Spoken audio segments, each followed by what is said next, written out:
ശേഷം പിറന്നവര് സമദോന്റെ നിധിയായ നബിയുള്ള.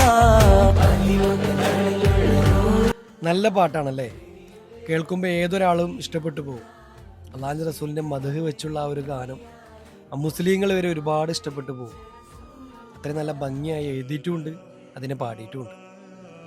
പക്ഷെ ആ പാട്ടിൻ്റെ കൂട്ടത്തിൽ ആ കുട്ടികൾ കാണിച്ച ആ ഒരു ഡാൻസ് പോലുള്ള രീതികൾ, അത് ശരിയാണോ? എൻ്റെ പ്രിയപ്പെട്ട എൻ്റെ പെങ്ങന്മാരോട് എനിക്ക് പറയാനുള്ളത്, അള്ളാഹിൻ്റെ റസൂലിൻ്റെ പേരിലുള്ള മദ്ഹ് ഗാനങ്ങളെ നമ്മളെപ്പോഴും ആദരിക്കണം, ബഹുമാനിക്കണം. മദ്ഹ് ഗാനങ്ങൾക്ക് ഒരു പ്രത്യേക മഹത്വങ്ങളുണ്ട്. അതിനെ നമ്മൾ ഒരിക്കലും ഒരു ഡാൻസ് രീതിയിലേക്ക് ഒരിക്കലും കൊണ്ടെത്തിക്കരുത്. അത് വളരെയധികം തെറ്റാണ്. ചിലപ്പോൾ ആ കുട്ടികൾക്ക് അതിനെപ്പറ്റി അറിയാത്തതിനെ കൊണ്ടായിരിക്കാം. നമ്മൾ അവരൊരിക്കലും കുറ്റപ്പെടുത്തരുത്, അവരെ പറഞ്ഞ് മനസ്സിലാക്കുക. ഡാൻസ് കളിക്കാനും ആടാനും ഒരുപാട് പാട്ടുകൾ വേറെ ഉണ്ട്. ആ കൂട്ടത്തിൽ ഈ മദ്ഹ് ഗാനങ്ങളെ നമ്മൾ ഒരിക്കലും സെലക്ട് ചെയ്യരുത്. അത് വളരെയധികം തെറ്റാണ്.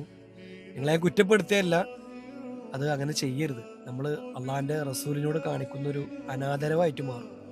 അപ്പം നമ്മൾ ആ ഒരു കാര്യങ്ങൾ എപ്പോഴും ബഹുമാനിക്കണം, സൂക്ഷിക്കണം. ഒരു മദ്ഹ് ഗാനങ്ങളെയും നമ്മൾ താളം പിടിച്ചുകൊണ്ടോ ഇതേപോലെ ഡാൻസ് പോലുള്ള കാര്യങ്ങൾ ചെയ്തുകൊണ്ടോ ഒരിക്കലും ആരും തന്നെ പ്രോത്സാഹിപ്പിക്കരുത്. അതിൻ്റെ മാറ്റങ്ങൾ മനസ്സിലാക്കി അതിനെ ആദരിക്കലും ബഹുമാനിക്കലും ഒരു മുസ്ലിം എന്ന രീതിയിൽ നമ്മളെല്ലാവരും ചെയ്യേണ്ടതാണ്. തെറ്റുകൾ ആർക്കും സംഭവിക്കാം, അതിനെ നമ്മൾ തിരുത്തിക്കൊണ്ട് മുന്നോട്ട് പോകാനാണ് എല്ലാവരും ശ്രമിക്കേണ്ടത്. അപ്പോൾ പറഞ്ഞതിൽ ആരും ഒരു മുഷിപ്പും തോന്നരുത്. ഞാൻ കണ്ട കാര്യം പറഞ്ഞെന്നുള്ളൂ. അപ്പം എല്ലാവരോടും സ്നേഹം മാത്രം.